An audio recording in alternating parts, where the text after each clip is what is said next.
Episode 2 प्यार दिलों का।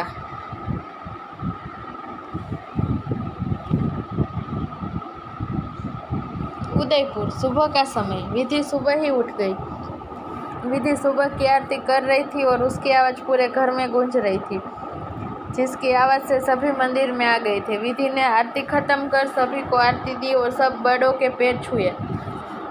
सभी लोग खाने की टेबल पर इकट्ठा हुए। विधि, वैशाली और शिवानी तीनों खाना परोस रही थी। विधि श्रीमंत और विजय जी को देखकर बोली, बाबा साहब, आप दोनों से एक बात पूछनी थी।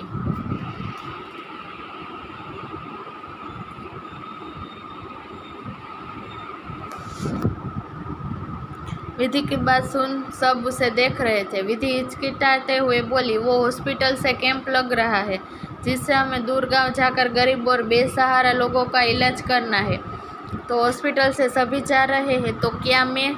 विधि इतना ही बोली थी कि श्रीमान जी विधि को रोककर बोले, बेटा, आपको पूछने की ज़रूरत नहीं है। आप एक भला काम करने जा रही है तो उसमें मन लगाइए। जाइए। कब जा रहे हैं आप? विधि खुश होकर बोली, वो बाबा साहब, हमें कल जाना है। 10 दिन का कैंप है। इस बार विजय जी बोले, बेटा, अपना ध्यान रखना और ज़रूरत के सारे सामान रख लेना। विधि ने हाँ में सर हिला दिया। विधि की पढ़ाई हो चुकी थी और वो एक अच्छे हॉस्पिटल में इंटर्नशिप कर रही थी।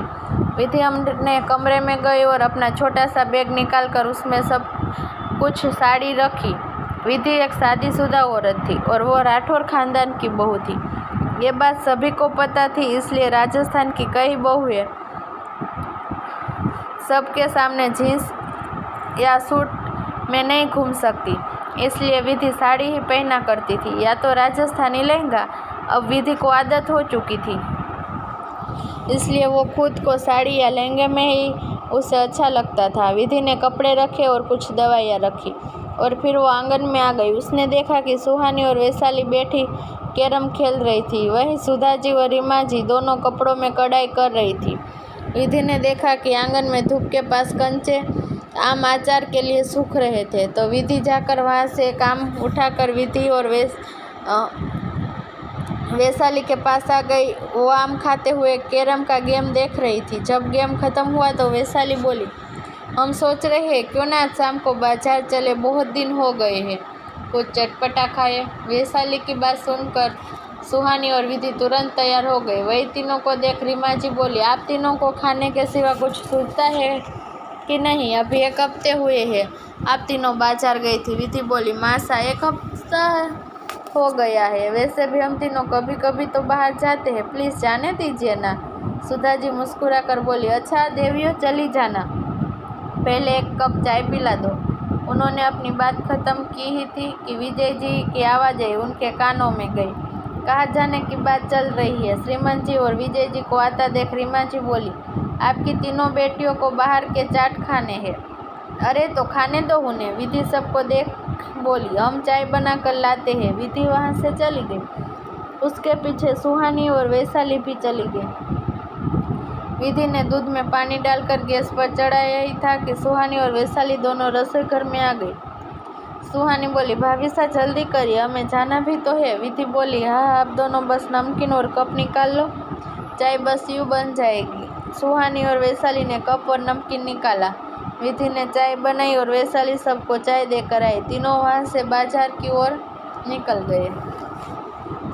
सिएटल में इस वक्त वीर अपने ऑफिस में बैठा काम कर रहा था। तभी अर्जुन, रूहान, रिवान तीनों अंदर आए। रूहान बोला, भाई, आप अपनी जवानी बर्बाद कर रहे हो, चलो क्लब चलते हैं। वहीं वीर अपनी फाइल देख रहा था। उसने वाइट शर्ट पहनी थी, ब्लैक ब्लेजर उसने साइड में रखा था।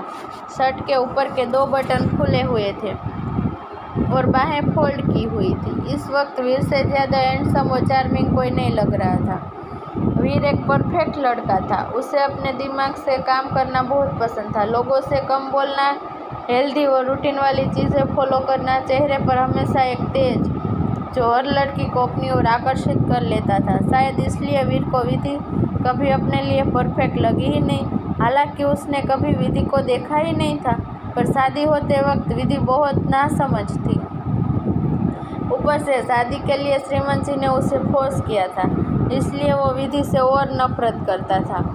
अब कहानी पर आते हैं। रूहान की बात सुन वीर ने अपनी फाइल रख रूहान और अर्जुन रूहान को देखा और बोला, तुम तीनों का काम इतनी जल्दी खत्म हो गया। उसकी बात सुन तीनों ने हाँ में सर हिला दिया। अर्जुन ने कहा, बस कर यार, कितना काम करेगा, पूरी जिंदगी है काम करने के लिए, अभी क्या तू थोड़ा एंजॉय भी नहीं कर सकता। वीर ने तीनों की बात सुनकर फाइल रख दी और जेब में अपने दोनों हाथ डालकर बोला, चलो। वीर की बात सुन सब खुश हो गए। चारों ऑफिस से निकलकर कार में बैठ गए। अर्जुन कार चला रहा था, वही रूहान रीवान के ऊपर सो रहा था। वीर अर्जुन के बगल वाली सीट पर बैठा था। देखते ही देखते वो चारों क्लब पहुंच गए। वहां जाकर चारों ने अपनी पसंद की शराब ऑर्डर की। क्लब के बीचों बीच छोटे कपड़ों में लड़कियां नाचती हुई नजर आ रही थी। रूहान वैसे ही दिलदार आदमी था, वो भी पहुंच गया स्टेज पर और उन लड़कियों के साथ डांस करने लगा। अर्जुन चारों ओर देख रहा था। वहीं रीवान बोला, कितना अजीब है ना, यहाँ पर लड़कियाँ हैं, कितनी सुंदर है, पर अपने देश की लड़कियों की बात ही अलग है।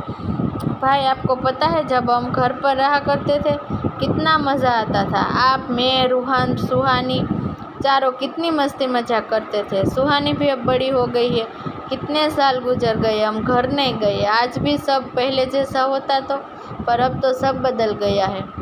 अब तो घर बिल्कुल शांत हो गया होगा। सुहानी ने अपनी पढ़ाई पूरी कर ली होगी, अब तो वो बड़ी हो गई है, हमारा इंतज़ार कर रहे होंगे। रीवान बोले जा रहा था और वीर अर्जुन उसकी बात सुन रहे थे। रीवान ने आगे बोला, भाई चलते हैं घर, अपने देश, अपनी माँ के पास चलते हैं। अर्जुन भी रीवान की बात सुनकर बोला, रीवान बिल्कुल ठीक कह रहा है, कब तक तू सबसे गुस्सा रहेगा, भूलकर एक नई शुरुआत कर। अगर तुझे वो लड़की नहीं पसंद तो तू उससे मतलब ही मत रख, पर इन सब से तेरे परिवार से दूर क्यों हो रहा है। वीर काफ़ी देर तक सोचता रहा, फिर उसने अपनी आंखें एक जगह पर टिका कर कहा, रीवान प्लेन तैयार करो, हम कल ही इंडिया के लिए निकलेंगे। वीर की बात सुन दोनों खुश हो गए। आखिरकार वीर घर जाने के लिए मान गया था। वहीं विधि, वैशाली और सुहानी तीनों मार्केट से आ चुके थे। कल सुबह ही विधि को घर से निकलना था कैंप के लिए। क्या होगा जब दोनों मिलेंगे।